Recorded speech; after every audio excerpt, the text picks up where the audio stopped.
बिस्मिल्लाहिर्रहमानिर्रहीम। दोस्तों, आज हम बात करेंगे एक बहुत ही अहम मौजू के ऊपर, और वो मौजू है इंसान की पहचान। यानी इंसान का असल रुख, इंसान का असल पहलू और इंसान की असल शख्सियत कौन सी है, और आप किस तरह उसको पहचान के पूरी दुनिया को अपना आप दिखा सकते हैं। दुनिया में जितने भी कामयाब इंसान थे, उन्होंने अपनी शख्सियत को पहचानने पर बड़ा काम किया, और जब उनकी असल शख्सियत दुनिया के सामने आई तो दुनिया वाकई मानने पे मजबूर हो गई कि ये लोग वाकई सुपर हीरो हैं। तो आपके अंदर जो असल सुपर हीरो छुपा हुआ है, उसको पहचानना दुनिया का सबसे खूबसूरत और मुश्किल काम है। लेकिन अगर आपने ये काम कर लिया तो इसके बाद सारी दुनिया आपके ताबे हो जाएगी। चलें, इस सिलसिले में मैं आपको एक वाक़या भी सुनाऊंगा, तो वीडियो के एंड तक देखिएगा। शुरू करते हैं इंसान की पहली पहचान की तरफ, शख्सियत के पहले रुख की तरफ। इंसान की शख्सियत का पहला रुख वो है जो कि इंसान दुनिया के सामने मौजूद है। मसलन इसमें आपका चेहरा भी शामिल है, इसमें आपकी एपरेंट जो पर्सनैलिटी है, जो बज़ाहिर आप नज़र आ रहे हैं, आपका कौलो फेल है, आपका लोगों के साथ लेन देन है, आपका घर वालों के साथ रवैया है, महफिल में आप किस तरह बात करते हैं, उठते बैठते हैं, आपकी तालीम क्या है, ये सारी चीज़ें आपकी असल और बैरूनी जो शख्सियत है उसकी तरफ अक्कासी करती हैं।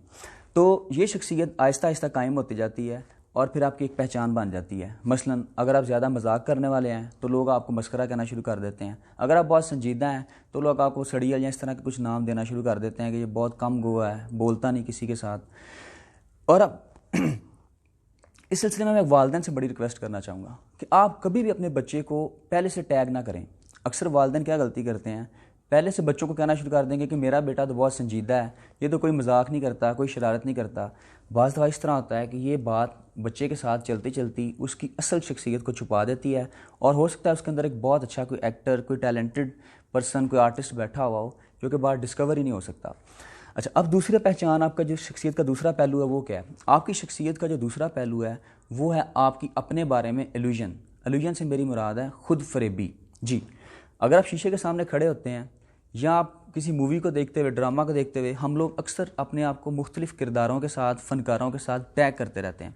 यानी जब किसी चीज़ को आप देखते हैं, आपको लगता है शायद मेरे अंदर ये मौजूद है या ये मैं इसकी तरह का हूँ।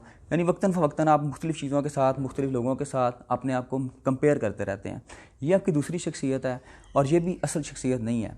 अब चलते हैं हम इंसान की तीसरी और असल शख्सियत की तरफ। ये तीसरी शख्सियत क्या है? ये वो शख्सियत है जो कि आप वाकई असल में हैं, और इसी को पहचानना असल काम है। अब इस सिलसिले में मैं एक बड़ा खूबसूरत वाक़या बताऊंगा। एक दफ़ा एक उकाब था। उकाब अपना घोंसला बहुत ऊपर बुलाता है, बड़ा बुलंदी पे जाकर अपना घोंसला बनाता है। एक दफ़ा उकाब के घोंसले में से ना एक अंडा जो था वो नीचे गिर जाता है। अब वो खुशकिस्मती से अंडा जो है नीचे गिर के टूटने की बजाय नीचे पानी की नदी जा रही होती है, वहाँ पर गिरता है, और पानी के साथ चलता चलता एक किसान के खेत में चला जाता है। अब किसान वो अंडा देखता है, बड़ा हैरान होता है क्योंकि वो अजीब अंडा होता है। वो उसे उठा कर अपने घर ले आता है और अपनी बीवी से कहता है कि तुम इस तरह करो, इसे बाकी जो मुर्गियों ने अंडे दिए हुए हैं ना, उनके साथ रख दो, और जब चूज़े निकलेंगे तो हम देखेंगे ये कौन सा परिंदा है। उसकी बीवी इस तरह ही करती है, और मुकर्ररा वक्त के बाद जब उसमें से चूज़े निकलते हैं तो वो काव का जो चूज़ा होता है वो बड़ा अजीब सा होता है, थोड़ा सा उसका साइज़ भी बड़ा होता है, उसकी चोंच का साइज़ भी बड़ा होता है।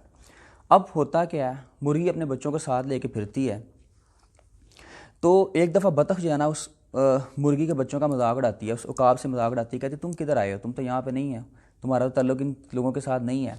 अच्छा, उकाब उसकी बात सुन के ना थोड़ा सा परेशान सा होता है। एक दिन अपनी माँ से पूछता है, माँ क्या मैं आप लोगों में से नहीं हूँ? उसकी माँ कहती बेटा बिल्कुल मजाक कर रहे हैं लोग, पागल हैं, तुम किसी की बात पर ध्यान ना दो, तुम मेरे बेटे हो, खेलो बच्चों के साथ, ये तुम्हारे सब भाई हैं जो दूसरे चूज़े हैं। खैर वो खेलना शुरू कर देता है। फिर कुछ वक्त गुजरता है, जब थोड़ा सा बड़ा होता है, वो महसूस करता है कि उसका दाना खाने को दिल नहीं करता। वो गोश्त की तरफ रगबत इख्तियार करना शुरू कर देता है, क्योंकि उसकी नेचर के अंदर जो थी, वो जो असल चीज़ थी वो कुछ और था। अब वो दूसरे चूज़े जो हैं वो दाना खाते हैं, इस तरह की चीज़ें खाते हैं, ज़मीन पे भागते हैं, लेकिन इसका दिल करता है ऊपर आसमान को देखता है, मैं फ़िज़ा में उड़ूँ, बड़े बड़े काम करूँ, बुलंदी पे जाना चाहता है। फिर एक दफ़ा क्या होता है, अपने बात ज़हन में सोचता सोचता अपने आप को समझा लेता है, वक्त गुजरता जाता है। एक दफ़ा एक रात होती है, तूफ़ानी रात होती है, मुर्गी के सारे जो डरबे होते हैं उसके अंदर चूज़े छुपे होते हैं। अब किसान दरवाज़ा बंद करना उसका भूल जाता है। एक बड़ी सी बिल्ली हमला करती है और चूज़ों को आहिस्ता आहिस्ता खाना शुरू कर देती है। मुर्गी के जो बच्चे होते हैं उनको हलाक करना शुरू कर देती है। अब ये जो उकाब का बच्चा है ना, ये उसके ऊपर हमला कर देता है। अब वो बिल्ली भी इसे देख के ना डर जाती है, वो वहाँ से भाग जाती है। उकाब इस चीज़ से बड़ा हैरान होता है। सुबह होती है, अपनी माँ से पूछता है, माँ वो बिल्ली मुझे देख के डर गई थी जबकि बाकी मेरे बहन भाइयों को खा रही थी। उसकी माँ कहती नहीं, वैसे ही डर गई होगी, ये भी तुम्हारा वहम है। एक दिन बैठ के सोचता है कि यार कुछ है सही, कुछ फ़र्क है, मुझे कुछ करना चाहिए, अपने बारे में जानना चाहिए। یہ وہاں سے چھپکے سے نا جاتا ہے اور نا دریا کی طرف چل پڑتا ہے. وہاں پہ دریا کے کنارے نا ایک اونچا سا ایک ڈھیر ہوتا ہے مٹی کا, اس کے اوپر جا کے کھڑا ہو جاتا ہے. جب پانی میں دیکھتا ہے نا تو اسے نظر آتا ہے کہ میری جو شکل ہے وہ تو مختلف ہے, میری چونچ, میرے بال, میرا جو سائز ہے میرے باقی بہن بھائیوں سے بہت مختلف ہے.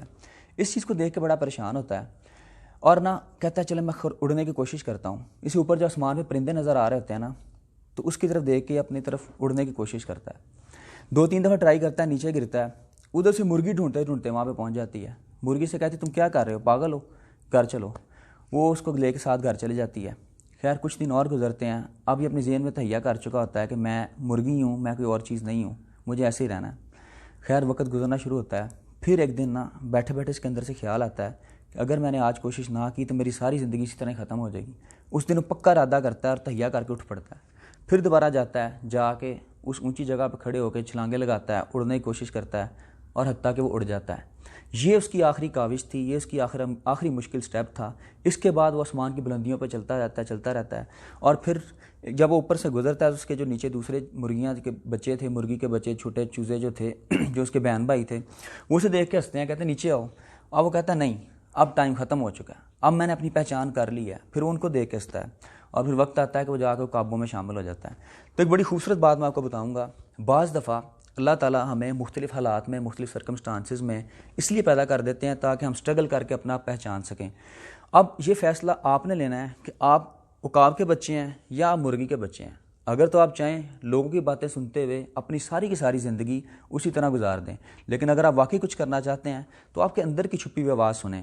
آپ کو وقتاً فوقتاً قدرت کے کچھ اشارے بھی ملیں گے. اللہ تعالیٰ آپ کو سکھائے گا کہ آپ یہاں سے نکلیں, کچھ کریں, بڑا کریں. لیکن بدقسمتی سے اپنی سستی, حالات, لوگوں کے ڈر سے کہ لوگ کیا کہیں گے, ہم اپنا اندر چھپا ہوا ٹیلنٹ جو ہے اس کو ضائع کر دیتے ہیں اور اس کا نتیجہ کیا نکلتا ہے کہ ہم وہ نہیں بن پاتے جو ہمیں بننا چاہیے تھا. تو کوشش کیجئے. ایک بڑی خوبصورت اینڈ میں ایک کوٹیشن آپ سے شیئر کرنا چاہوں گا کہ if you want to fly with the eagles don't swim with the ducks. اگر آپ عقابوں کے ساتھ اڑنا چاہتے ہیں تو بطخوں کے جھنڈ سے پیچھے ہو جائیں. تو آپ کوشش کریں اپنے آپ کو پہچانیں اور آپ کی اصل شخصیت وہی ہے. Thank you so much.